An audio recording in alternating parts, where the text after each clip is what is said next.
Mr. Jim, why should the secretary put us in the problem? We have run for time. If you may state out your full names. My name is Linda Masarira. Linda Tsungirai Masarira, do you swear that the evidence which you shall lead before this commission of inquiry shall be the truth only? If you do so swear, raise your right hand and say, "So help me God." So help me God. Oath administered, you can take a seat. Masarira. Masarira. Do you have any statements?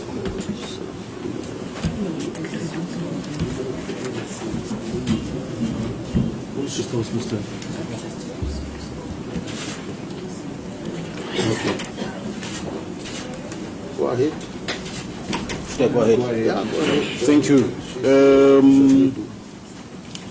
Ms. Masarira, you've asked to give evidence before this commission. Yes, I did. I'd like you to give your evidence cognizant of the fact that the commission has had a lot of evidence, and where you feel some evidence has been given before you may move to other aspects that Noted. we haven't heard. Noted. And if you could identify yourself.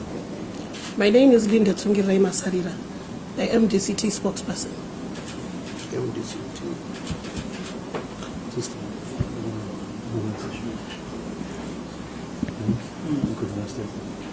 Go ahead and tell the commissioners what it is that you want to share with the commissioners. Okay. Firstly, I think what made me decide to come to the commission to share what happened to me on the 1st of August. My presentation is going to be very brief because a whole lot of other things have been said before by other witnesses, and I would also want to observe a moment of silence for those who lost their lives prematurely by the alleged delay of announcements of results of the 2018 National General Harmonized Elections. May their souls rest in peace. Firstly, I would like to state that the demonstrations that happened on August 1 were not just a coincidence. These were demonstrations that were influenced by the various political leaders who were contesting during the 2018 elections.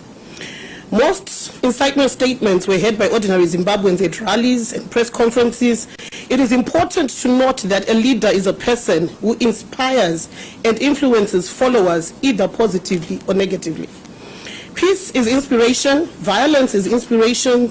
Our words as leaders are believed by our followers who rally behind our vision and the methods we use to achieve our goals. So the violent utterances influence the people to demonstrate. Who spoke inciting words is not even in need of investigations. The public domain is awash with video footages and other live recordings of treasonous and anarchistic statements by political leaders in Zimbabwe. Dr. Thokozani Kupe and Douglas Monzora were nearly burnt in a hut in February at the late Dr. Morgan Richard Changirai's funeral. And I would like to categorically state that I, Linda Tsungirai Masarira, was a victim of the MDC Alliance supporters who protested violently on 1 August 2018. Contrary to Advocate Nelson Shamisa's view that the protesters were not MDC supporters at the Rainbow Towers gate, on 1 August, I was a victim of the supporters' violence. As the car I was driving was targeted, a silver Nissan X-Trail, number plate AEP 7333, was surrounded by violent protesters who were chanting Mutengesi, Mutengesi, Ure, before they broke into song Tengesa Uone Mashura. The ZRP at the gate at Rainbow Towers. So they were chanting, saying, sell out, prostitute.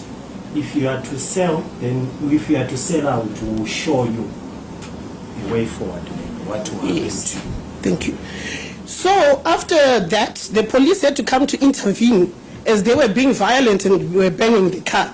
And I actually have pictures that were captured by the police, which unfortunately I didn't get time to print because I was coming from Blawayo. But if the Secretariat wants it, I can rush to the business center and print those pictures. MDC Alliance is a party full of highly intolerant people who think they are the alpha and omega of Zimbabwe politics. The eloquence of their leaders in preaching peace is not actually put into practice. It is hypocritical.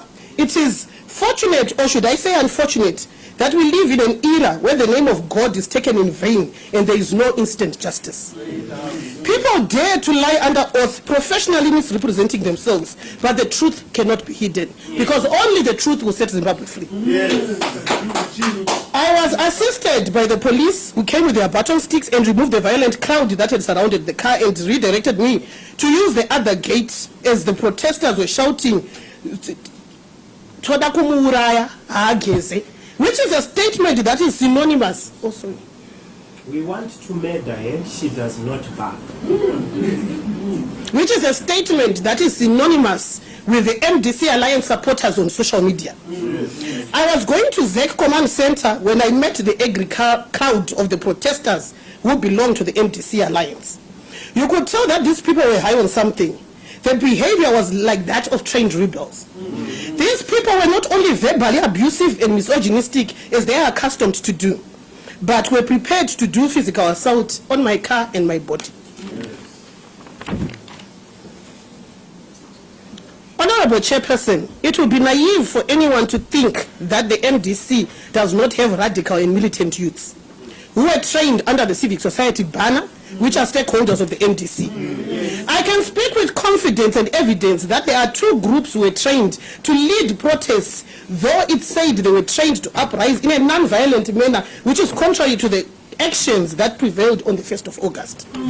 The MDC believes the government can be persuaded to push for a government of national unity or to accede to certain demands from the illegal demonstrations that they did, coupled to the ongoing demonization of Zimbabwe. We have an opposition that believes in hate speech and insults, terrorizing women and the suffering masses to woo protest votes. Honorable Chair, it is true that there was a violation of human rights by the ruling party's ZANU-PF, as many witnesses testified here. But observer missions, all of them, noted a significant drop in violence cases during the pre-election period and the period leading from 2013 to 2018.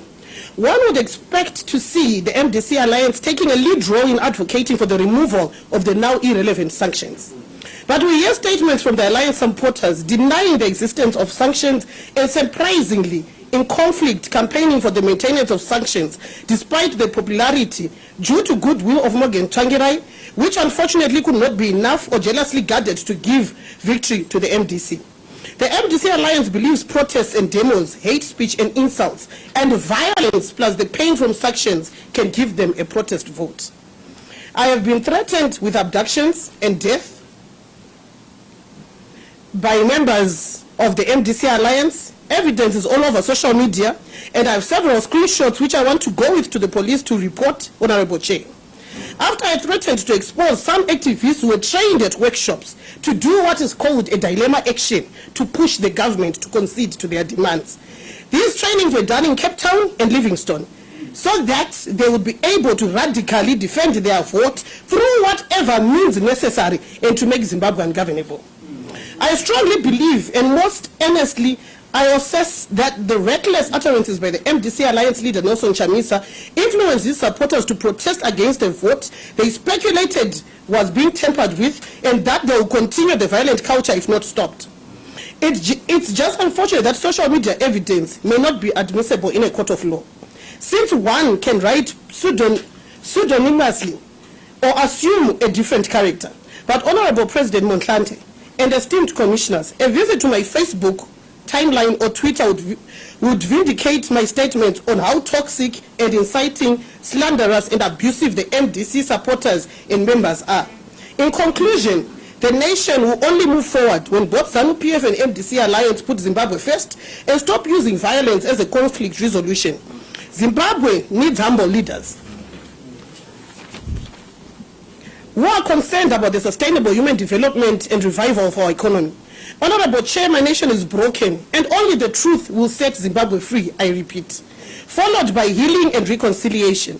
I pray that the families who lost their loved ones on 1 August 2018 will find closure, and that whoever killed those innocent souls faces the full wrath of the law. Going forward, the state must desist from using maximum force on unarmed civilians. If the culture of violence is not put to an end, it is bound to repeat, as the alliance is still demonizing the institutions of intelligence, ZRP, and political activists who are not under their big tent banner. We have to look beyond political curtains and focus on peace and nation building. We have more that unites us than what divides us. Thank you.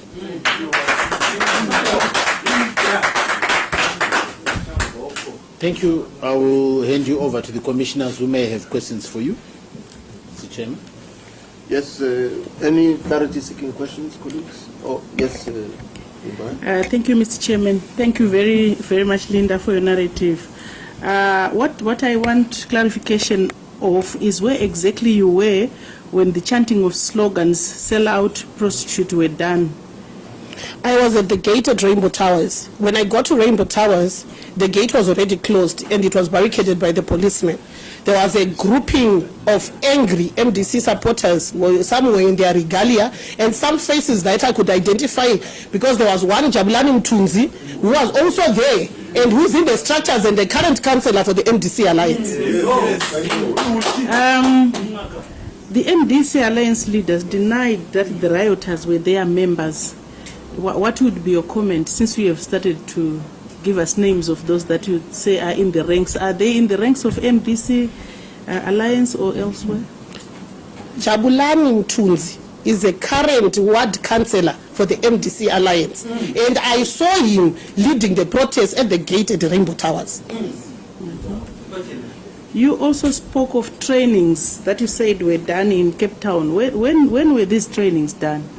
Unfortunately, by the time I got here, I couldn't have gotten the exact dates. But one of the persons was trained actually has the dates and was supposed to email me the email that she received, because she actually went through the training and was not subscribing to the agenda that was there, the training in Livingstone. Was it this year? This year. Okay. I think the first one was in May and the other one in July. What was the nature of the training? Was it just a youth training for... It was actually labeled a training for non-violent protests and preparing for young people to be able to defend their votes anyhow. And from what I heard, it was supposed to actually ensure that they go through non-violent protests.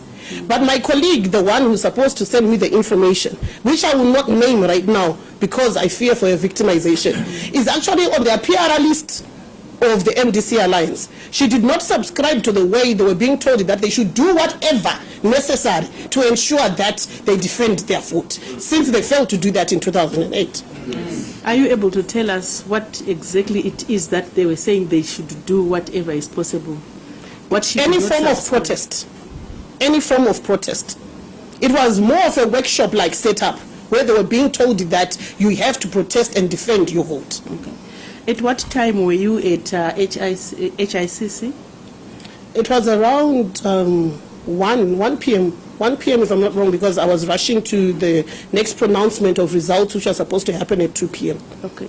Did you see the presence of any police officers or the army? I saw police officers. Okay. What were they doing? They were standing inside the gate with their shields, and the gate was closed because they had to redirect me to use another gate. And only a few were outside who were in civilian. They're the ones who managed to remove the crowd that was surrounding my car and redirect me to use the other gate. How big was the crowd? I think there were about 40, 50. Okay. Yeah. No, I have no further questions. Linda, how do you feel as a woman in Zimbabwe in terms of your experience with demonstrators? Honestly, I've got a very thick skin. I no longer feel anything because I've gotten used to the violence and the vitriol that is spewed against my person. But what I actually feel sorry for the other women who are actually victims of these protests, which they were not even part of. We are not safe in this country. We are not safe. So long you're speaking anything that is against the alliance, we are not safe. They actually speak against the democratic principles that they speak of. Everyone has got a right to support a political party of their choice. And no one should judge me for not supporting them.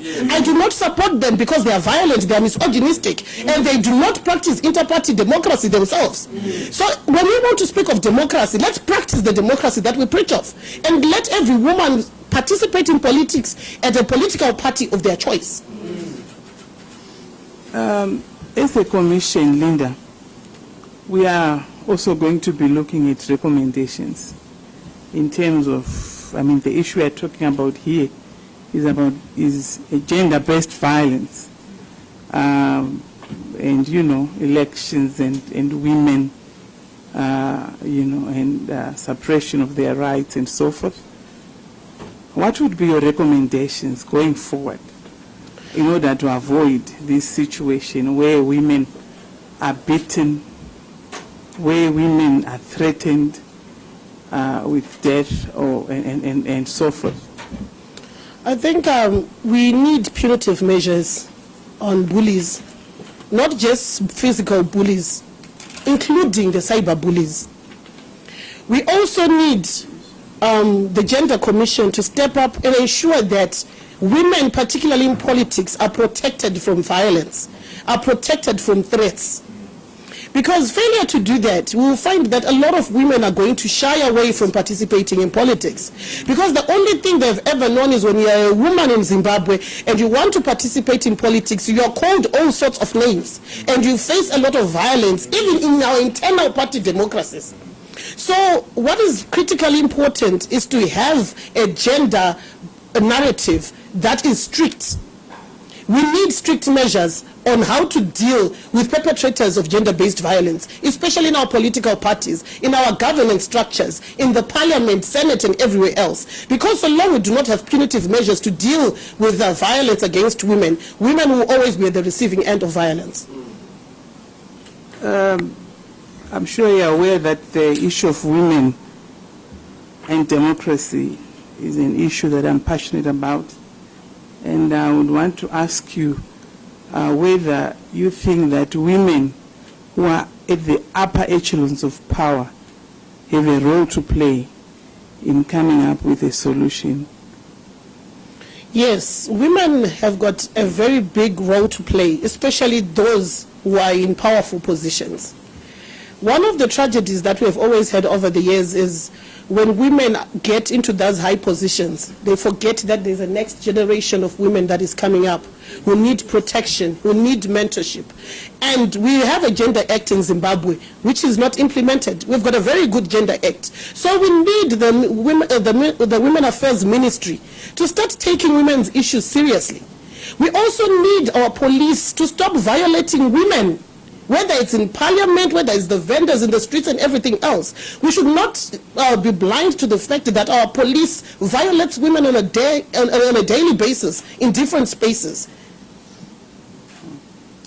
Thank you very much. Okay. No further questions.